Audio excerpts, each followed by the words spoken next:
and we're doing some catching up because I was on there 2 weeks ago, so I was missing last week. I did 2 weeks ago, and today I'm doing last week because I wanted to have a complete series on circadian lighting. And today we're going to talk about manufacturing and how manufacturing, circadian lighting, PoE, and and I just want to make something really clear that this is my vision. It's not anybody, it's not the market, it's not the trend, it's not. I'm not getting paid for this. It's after I do my own research. Normally, I come up with an idea, a concept, and this is the way I see this. And when I do research, I'm usually very through, and I look at different indicator. I look at the company. I look at the trend. I look also at what people need and want, and that's how I come up with all my script and my question and so forth.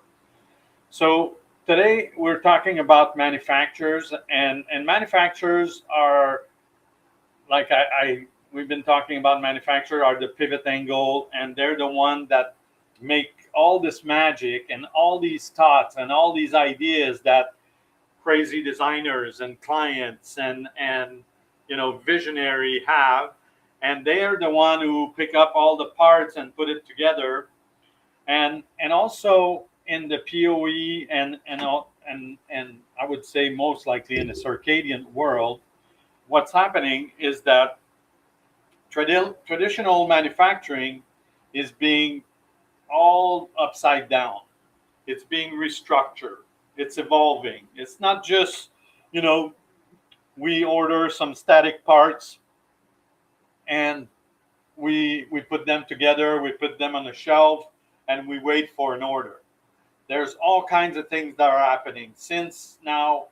All the new technology is software based, is logical. There's also performance increase.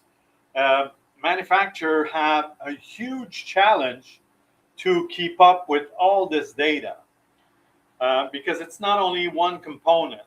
Like at some point when we were manufacturing, we went from metal to certain of plastic, and then we started to see in the market plastic reflector, and that was a big change, right?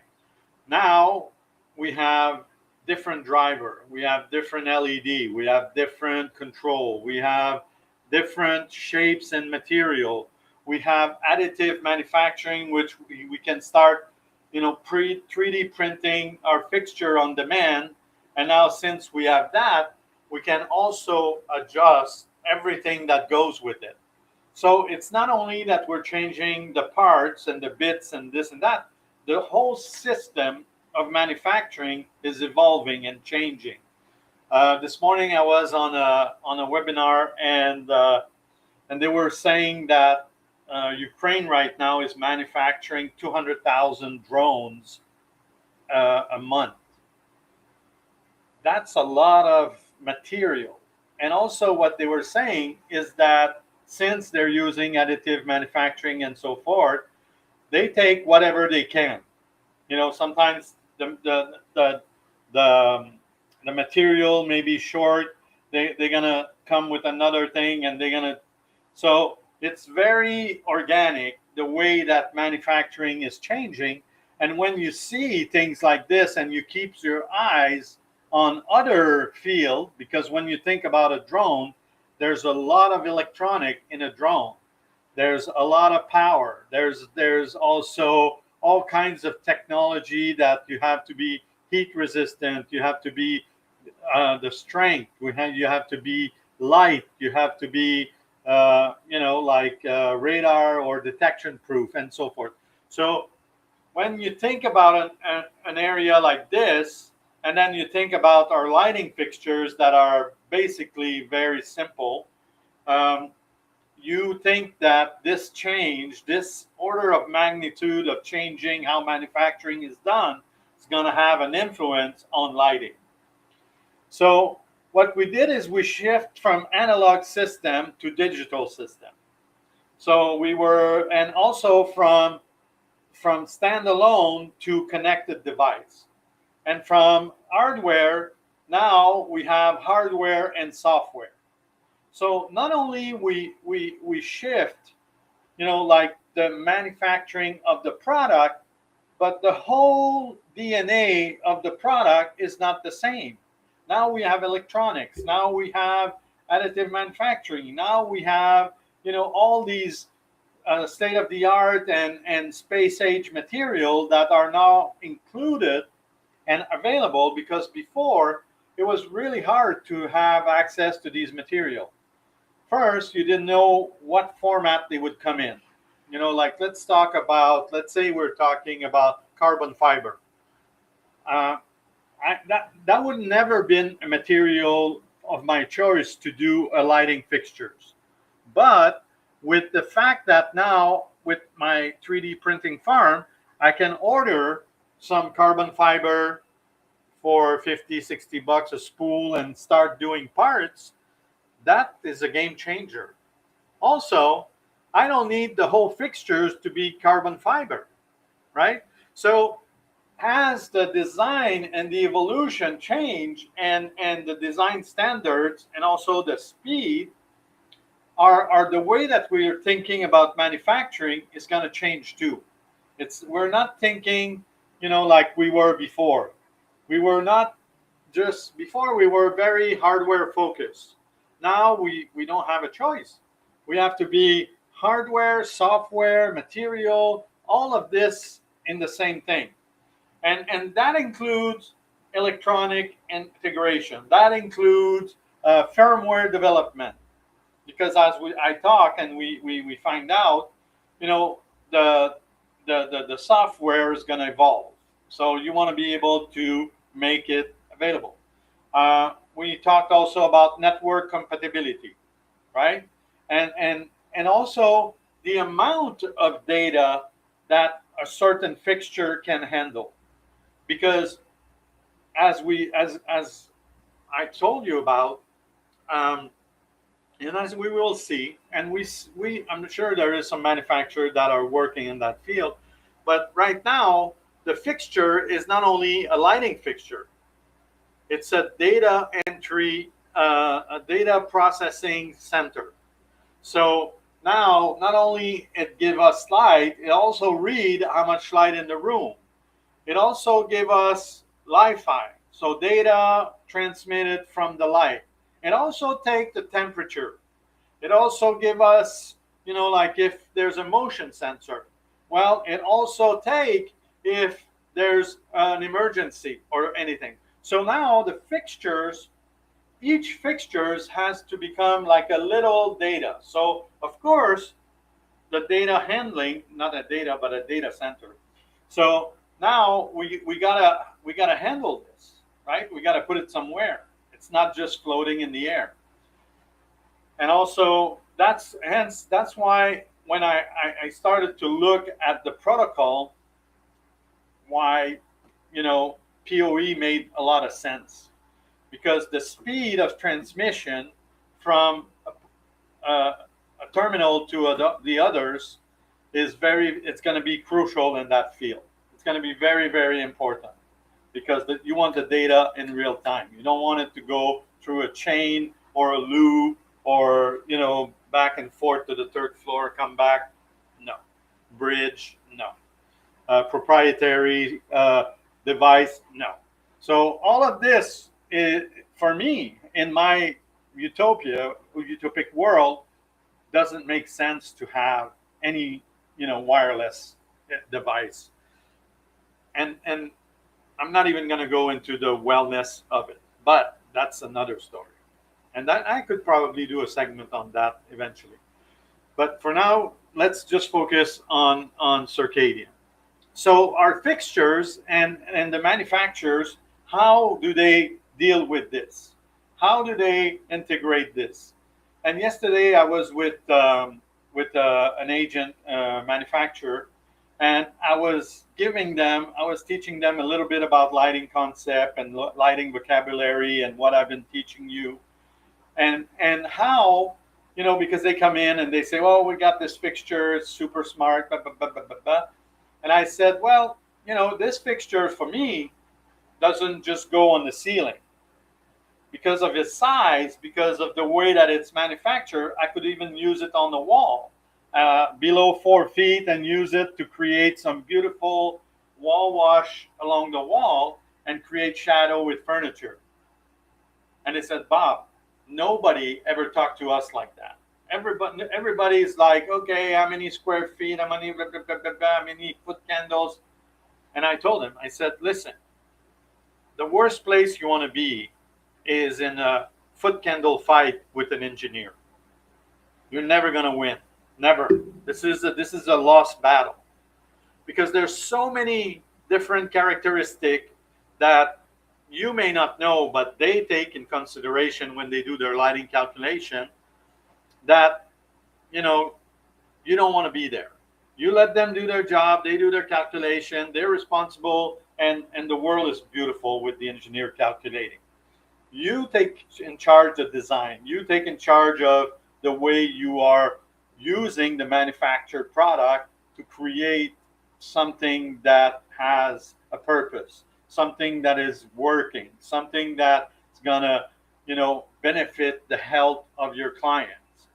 So that's the relationship you should have with a manufacturer. Most manufacturers, in fact, have their own calculation software, their own calculation department, and they'll be more than happy to do all your calculation for you. So again, this is not part of our scope of work, but manufacturers do offer that. So these beautiful fixtures that are fantastic manufacturers are going to start manufacturing. Now, what are the requirements that they're going to need, right? So they're going to have to be addressable. So either an IP number, either dip switch, either a little touch screen, whatever, they need to be addressable. They need to be, bi-directional communication ready. They need to be capable of reading and sending, getting stuff, sending stuff, getting stuff.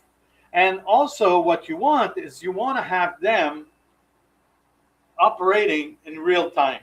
So they respond with what's happening. Again, Sunday night, the building is at 1%, let's say for X reason, you don't want to put it at 0, or it's at 0. Somebody decide, oh my God, I got a little bit of time, I want to catch up for my meeting tomorrow, walks in the elevator, comes out, the path, because of the badge they read at the entrance, the path to his desk is all light up, turned on, maybe at 50%. And then their workstation is 100. Why would we light the whole floor just for one person working in, at the end of the office, at the end of the floor, I mean.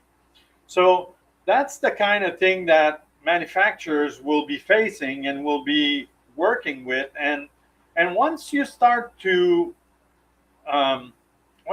list the characteristic and the needed and the want and the spec and all those details that you need, you're gonna find out that this technology that you're gonna develop, because now you're gonna move from manufacturing to a technology company.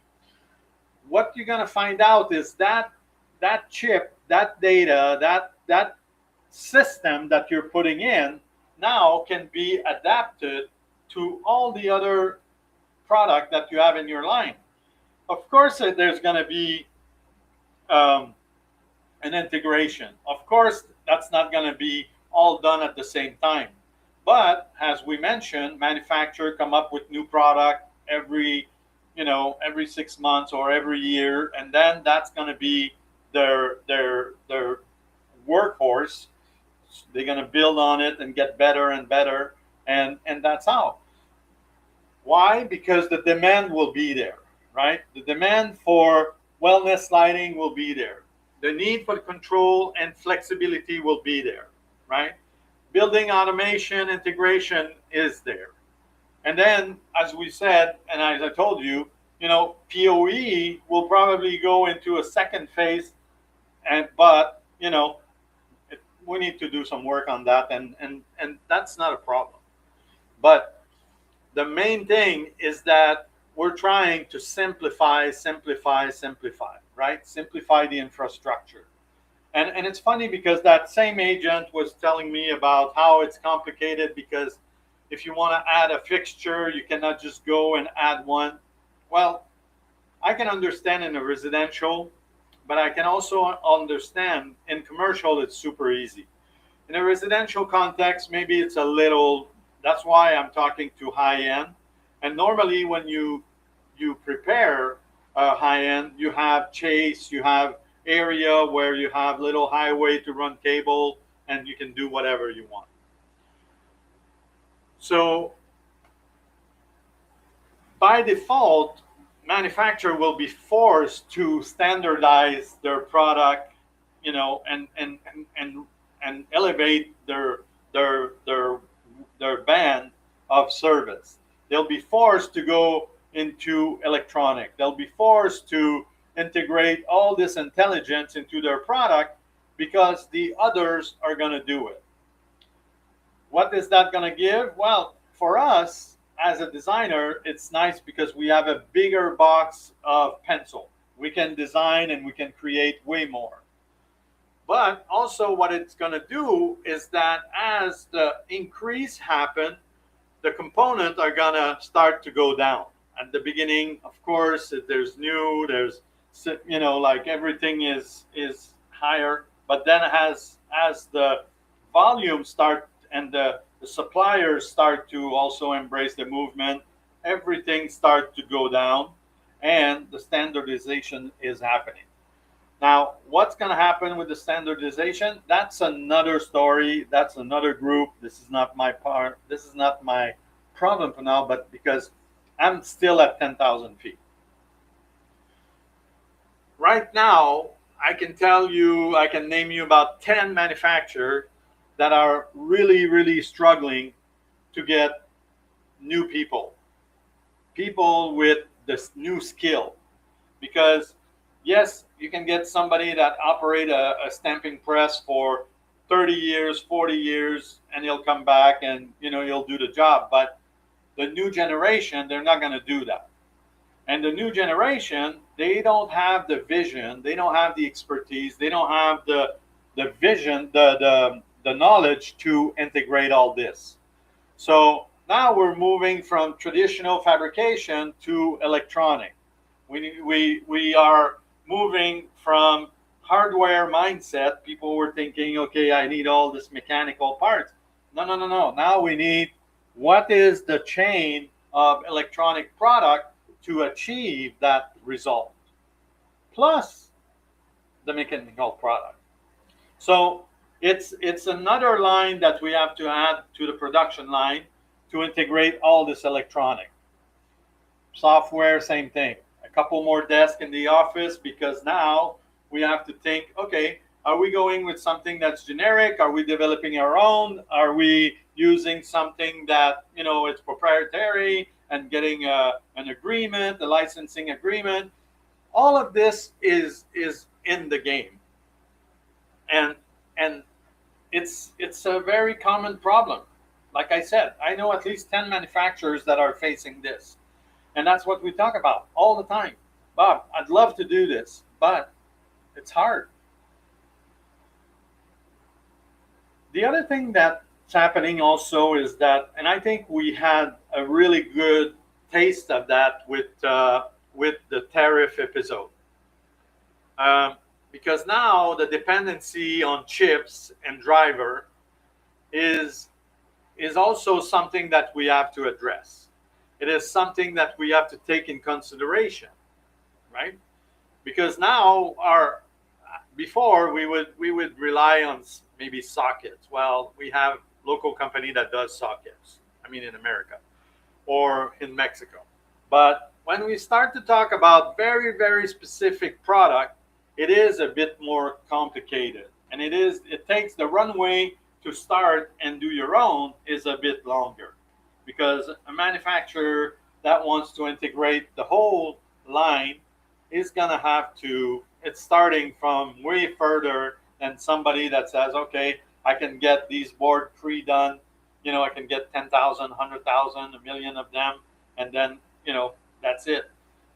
There's a come lag there, and of course this has a direct impact on the cost, right? Pricing of the fixture, no doubt about that. So an installation that we and it was funny because part of that conversation we had, we start talking about high-end residence, high-end construction, and my friend was telling me that people that price lighting for high-end residence, they do it with a $30 waffle light from Home Depot. $20 million light, they do it with in their budget. If they have 500 light fixtures, they're at $30 each, compared to 300.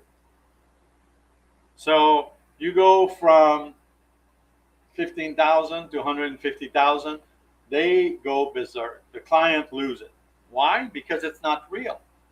But what's not real is that the people that are making the quotation are still hooked on 5 years, 10 years ago when these waffle light came out, and they didn't adapt with the market, and they don't understand that in a high-end residential house, you don't put $30 light with no optic, no color, no intelligence, nothing. No, you gotta, and all of this has a price. So that's why there's the education is not only on the manufacturer side, it's the whole industry have to take a step up. We all have to step up. And there's so much lies and so much, I'm sorry if I'm going to say this, but there's so much stupidity out there that people believe, and they don't do their own research, that that's what we have to deal with, and it's not fun. The industry is split between people that are adapting, and like I told you, the AV people are taking lighting into their own hand, and they're selling the lighting package to the client, because the electrician, the legacy, that they're still working the same way, and they're protecting their model. Oh, this is how we always did it, and this is how always been done, and this is no. The construction world, lighting world, manufacturing world, specification world, design world, we all rise and we all get better, and the technology is following. And even if we don't want to, it does. So if you don't do it, well, guess what? Once you try to sell your house and you don't have a smart system, or you have waffle light, wafer light, whatever they call it, what do you think the new buyer is going to say? Well, all those have to go. I got to put, $500,000 just to retrofit the lighting, because the electrician has to come. I got to buy, I got to have a drywall, I got to have the control system, and then you're like, yeah, $500,000, right? While you could have, spend 120 more and do it the right way when it was the right time. So for 2030, okay, let's just go a little bit. Where do we want to be, right? We want to have real performance data. We want to make sure that we know what we want. And again, that starts from the source. Do we want directional? Do we want general diffuse? And not just what the catalogs say. Get the sample, do your own homework, get a couple copy, compare them, and make a decision. We also want to make sure that whatever software or system that we're implicated, that we're going to implement, is adaptable, meaning that we can get it, that we can upgrade, that we can connect to others, either through software or hardware, have a bridge or connection, RJ45 or. And we want also consistency on products. And it's a very hard thing to do because of the instability of the market. But I mean, the manufacturer can work that out.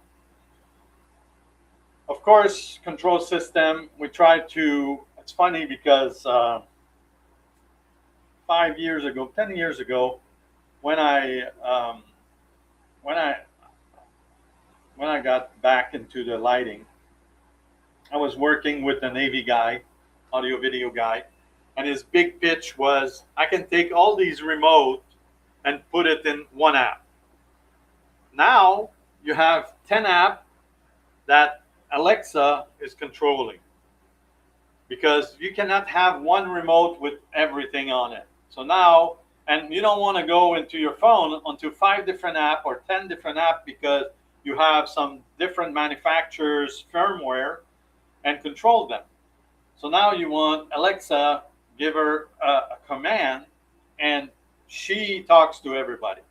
So that's what we want to be able to do. Also, as an electrician, I always like, and I'll always push the fact that we want to make sure that our components and drivers and LED are accessible for maintenance, because it does happen that one go out of whack, and that's it, that's all. I will add something to that. I will add also that would be fun to have is electronic documentation, like a vault with all the documentation in. And I haven't seen that yet. We do it for our clients. We do a special file, and then we upload on their home computer or the house control or the service computer, and they have all the manual pictures. How did we install it? What's behind? We document everything. But that's another conversation. So, as you saw, as a manufacturer, it's more and more designer won't be choosing product. We're going to start choosing system, because we want to make sure that when something breaks or when something fails or when we need to upgrade, or let's say we're doing project by phase in construction. It's a very popular thing. We put the first 100 unit there, then we raise the money for the second, we put the second, and this can go over 3 to 5 years. We want to make sure that there's a continuity. We're not going to choose product. We're choosing a system, right? So, and we want to make sure also that the system is going to stay there for 5 to 10 years, right? At least 5 to 10 years. If it's more, better, but So before we lock into a system, we're going to need to have communication. We're going to have to understand that there's flexibility on the side of the manufacturers. We're going to need also to understand that the manufacturer understand what upgrades could be available, or that the system that they're proposing to us is upgradable. And those are just the basic things that you want to make sure as a manufacturer, that when you're designing your new line of products, these are part of it. If you don't do that, what's going to happen? Well, your project, your project cannot evolve, and we'll have to replace you. And this is something we don't want to do. Well, sometimes you want to because you are not compatible with your client, but 90% of the time, 80% of the time, I would say, and then out of the 20, there's maybe 97.5, okay, that if we talk, we can come to a consensus. 2% are just out of whack. There's nothing to do. But most of the time, there's communication that can happen, and system. We understand that system fail. We understand that you have a certain limitation. We understand that it's a long-term relationship, and anything can be solved with communication. But if you don't do that, then well, you're out.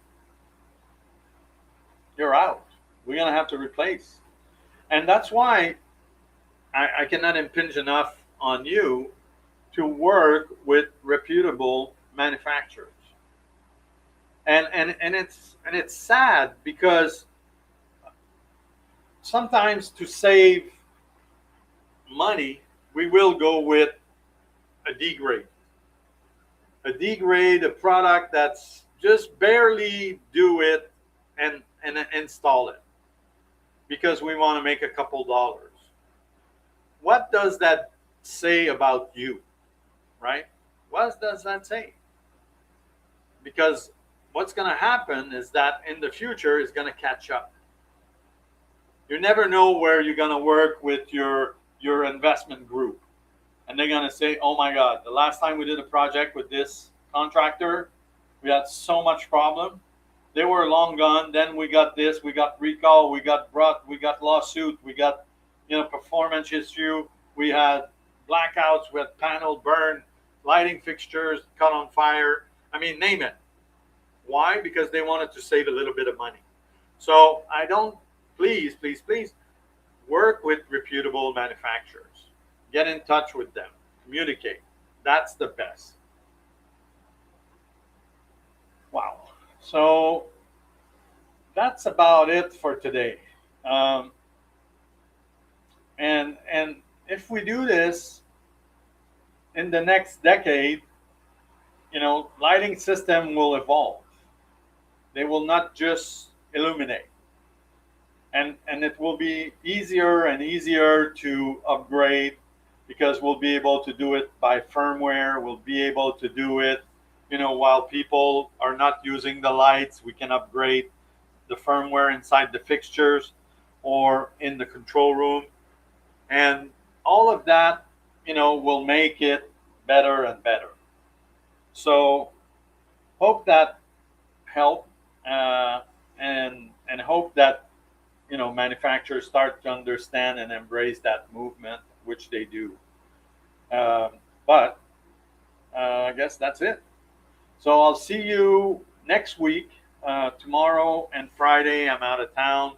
So next week, next Monday, we should get together, and I have something very exciting. And then next week also we'll have our last segment of the design and the circadian, and then we'll be back to our normal programming. And yeah, thank you very much, and talk to you.